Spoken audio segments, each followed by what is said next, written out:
we are talking about the movie A Dark Song, which has been doing the festival circuit in 2016, but now released in 2017. And this is the feature film debut from writer-director Liam Gavin. He's done a few shorts before and was a storyboard artist on certain things, but this is his first feature-length directorial debut. So what is it about? Basically, it is a small, slow-burn story about a woman who is traumatized after the death of her son, and she basically recruits a guy who is kind of from an occult background in hopes of connecting with her sort of dead son and basically getting some, should we say, a boon from other worldly forces to get means to an end, basically, which I won't go into because it will spoil it. So these two head off to this kind of like old remote house, basically in the middle of nowhere, perform rituals, and as you probably imagine, things don't go quite according to plan. So what do I think of A Dark Song? I've got to say, this is a very impressive film for a feature film debut. The direction here feels very assured. So you'd be surprised in thinking this is their first time directing. It does feel like it has a strong directorial presence here behind the camera. So that's really testament to the obviously the filmmakers here. I will say this isn't going to be a film for everyone. It's a very slow burn, and yes, there is supernatural elements in it, but it is almost a psychological horror first and foremost. Obviously, these people are going through an emotional journey, basically, and they are more or less facing the horrors that are presented to themselves through their own mind, first and foremost, before we get to any kind of supernatural stuff. So that's what I mean. It's more of a psychological horror before a supernatural one. But don't worry, there are supernatural elements involved here as well. So the other thing I want to talk about is the acting. I thought the acting here was fantastic. It really is a two-man show.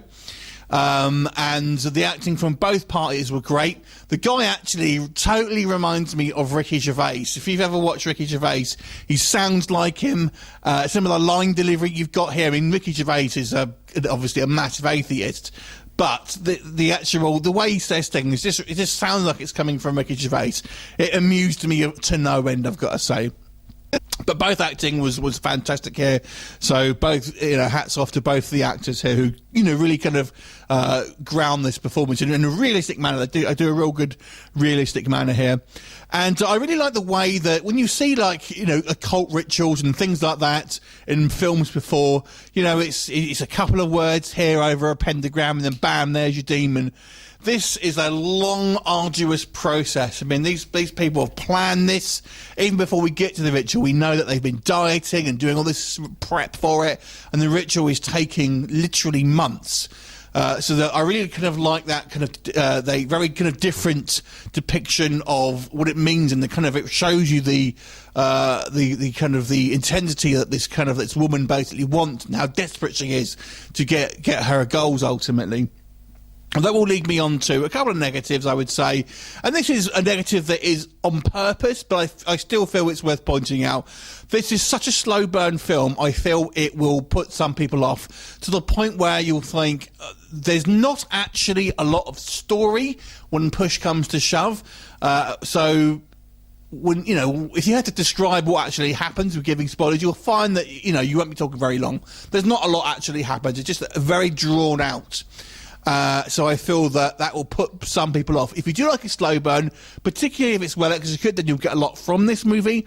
But if you're wanting a film which has got lots of kind of visual, flourishes and kind of like effects and things like that, and a lot of answers, then you ain't going to get it in this film, unfortunately. But it's a well done slow burn film, and there is a growing sense of kind of tension and kind of this kind of like uneasiness as the film progresses. Now, when we get to the end of this film, the very end of it, I've got to say, I really liked. I thought this had a really good payoff. And I have seen some critiques about the ending, that some people didn't like it. I actually did like it. I thought it was very well handled and was actually quite poetic, I've got to say. However, just before we get to the ending, I feel there is some darker stuff, which I didn't think worked quite as well. It's very Baskin if you ask me. But I don't know, it didn't quite work as well as I maybe think it could have done. But there is some really great spooky moments in the film. There's a really fantastic moment that reminded me a little bit of The Conjuring 2, involving a chair. That's all I'm saying, although that was very well handled. You know, it's not the most exciting film. It's not a film you'd probably watch again, but you'll enjoy it a lot the first time if you watch it. So overall, I'll give this movie a solid 7 out of 10. Have you seen it? What did you think of it? Leave me a comment and I'll look forward to seeing you next time. Bye for now.